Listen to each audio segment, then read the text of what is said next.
Joyriders. Hey guys, this is your Texas contingent over here in Houston, or the Houston area in Fulshear. We just got done sailing out there on our local small lake on our 19-foot Prindle. We had a good time, and this is Show Us Your Cat.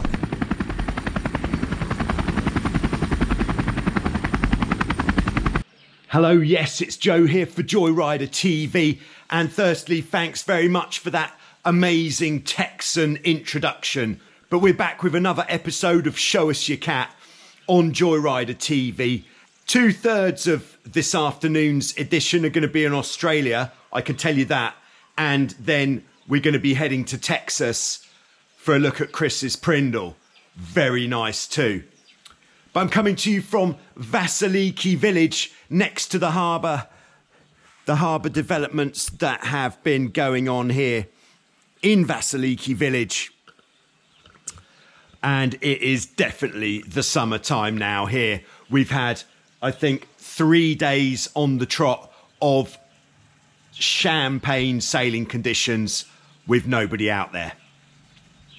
That is the way that things are at the moment, but it won't be like that forever, and when it's not, we'll be out there and giving it the beans, sending it across the bay once more.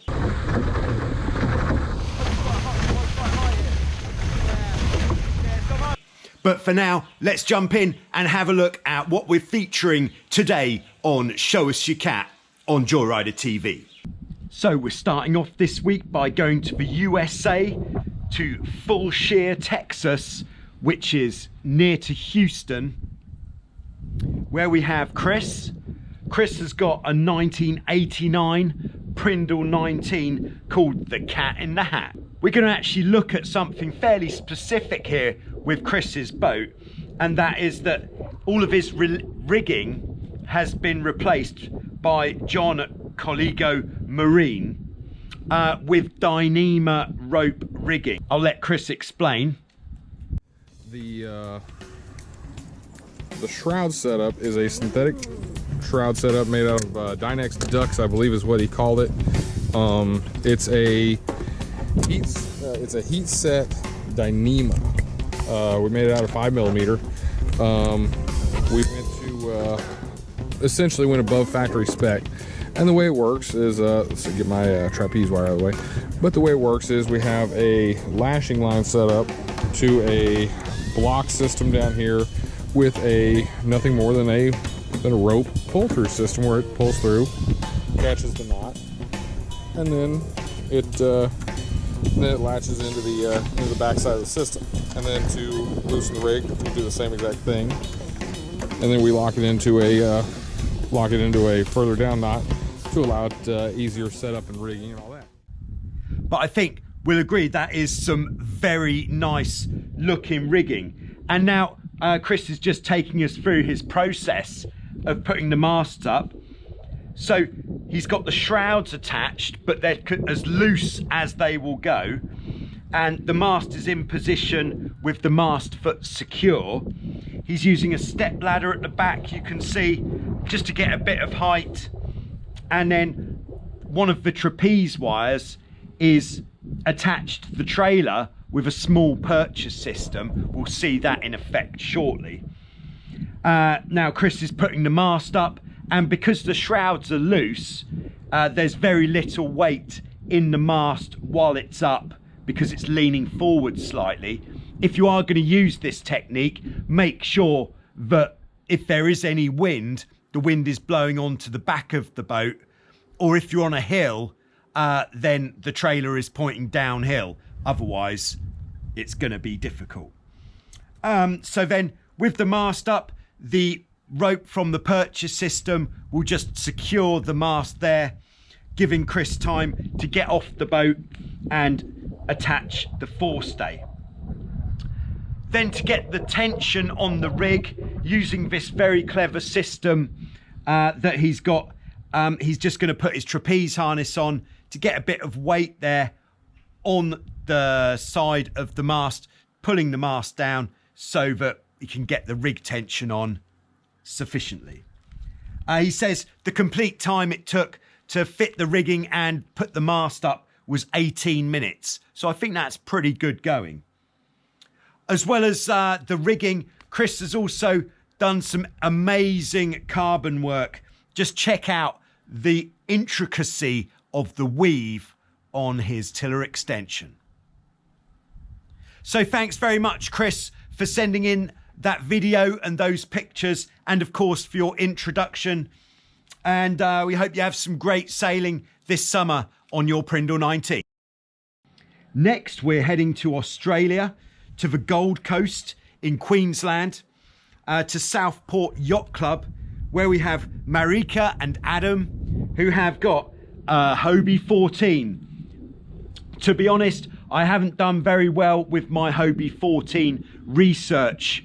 It's very difficult to get hold of some kind of sail colour chart like the one that's available for 16s, so I couldn't really guess at what age this 14 is, but I would guess, not that I'm able to guess, but I'd guess it's around a 1984 possibly.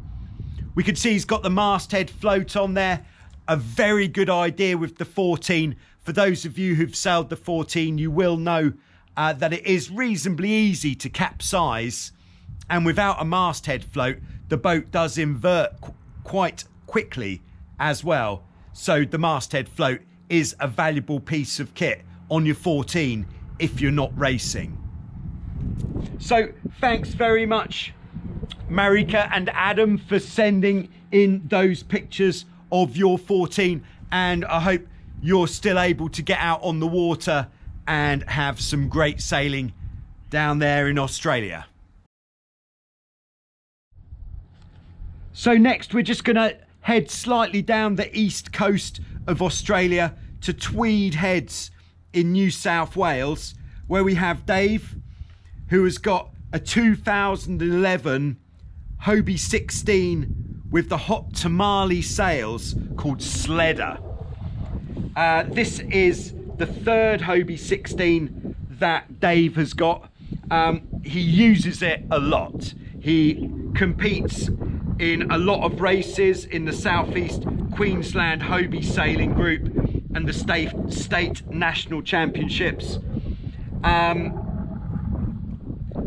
he usually sails with either Will or Isaac, and he does a lot of recreational sailing as well, with some absolutely epic camping trips.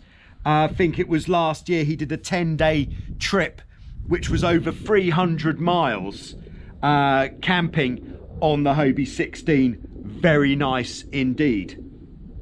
For all of his cruising he has the spinnaker on board, but for racing the spinnaker is removed so that he can focus on the class racing. Dave's pretty handy with the fiberglass, so his boat is very, very well sorted out.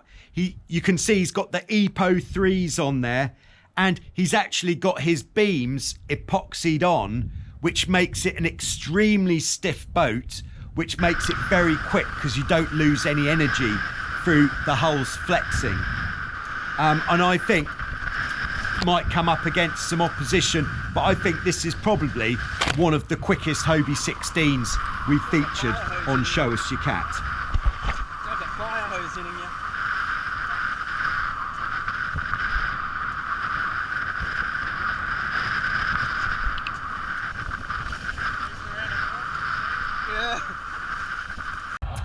Sticking with the rope rigging theme, Dave is using homemade red Dyneema trapeze wires, which look like a really good idea, which he's made himself.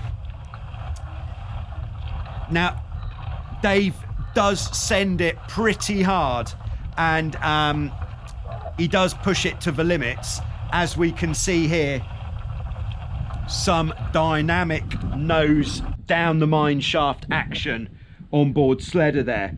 If you want to see more of Dave on Sledder in action, just check out the link in the description below, and there's a video there. So thanks very much, Dave, for sending in those pictures and video of your Hobie 16. It really does look like a very, very well sorted out boat. So there we are, some absolute corkers there this week, And I think for me personally, I'm not going to be looking at replacing all of the rigging on any boats with rope, with Dyneema, but I'll certainly be looking at putting more rope trapeze lines on boats. I'm already using Dyneema as the trapeze lines on the Tornado and on the FX1s that we have here, but I think putting them on the 16s as well and the other boats, then I think it's a good idea, because it's going to be lighter and it's going to look cool, and it's going to be more easy to source and make new ones when necessary. There we are. So thanks very much, Chris and Dave, for putting us on to those concepts there. Yeah, so if you'd like to be featured in an upcoming episode of Show Us Your Cat, all that you need to do is send some photographs and video of your boat with some information about where it is that you go sailing, and any other information about your boat, perhaps who you go sailing with, who's featured in the photographs, that sort of thing. And I could put you in next week's episode of Show Us Your Cat on Joyrider TV. Very nice. Thanks very much to everybody who has been sending in pictures and video. If you haven't yet been featured, then you will definitely be featured next week, as we're now on more of a one in, one out kind of policy on Show Us Your Cat.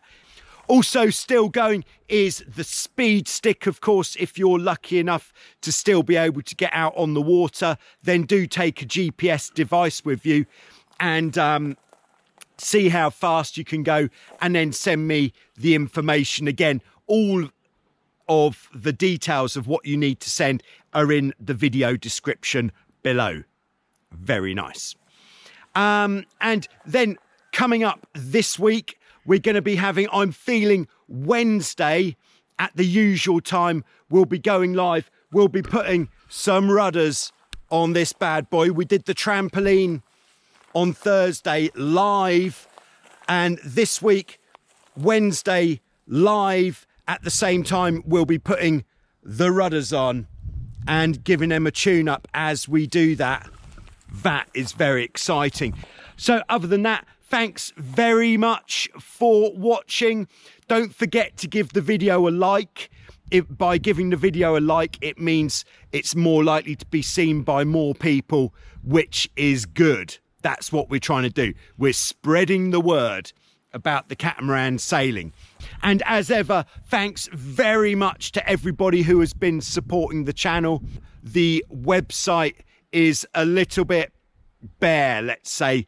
There's not a lot going on the website, although I've been putting the videos on the website, so if you want an easy way to navigate the videos, yeah, in fact, do check it out and let me know what you think. Head over to totaljoyrider.com and see how I've organized the videos there, and let me know if you liked it.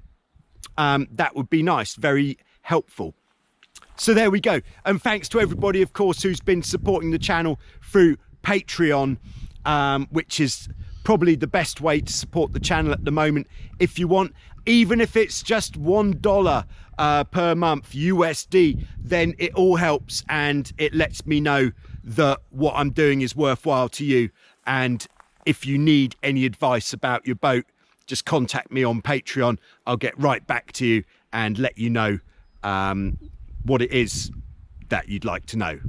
Unless it's about dolphin striker tension on the Hobie 16, which we're still working on. So back next week. If not, see you on Wednesday for the rudders on the 16. Friday for stretching, very important to stretch. And then Sunday again for Show Us Your Cat. Thanks very much. See you next week.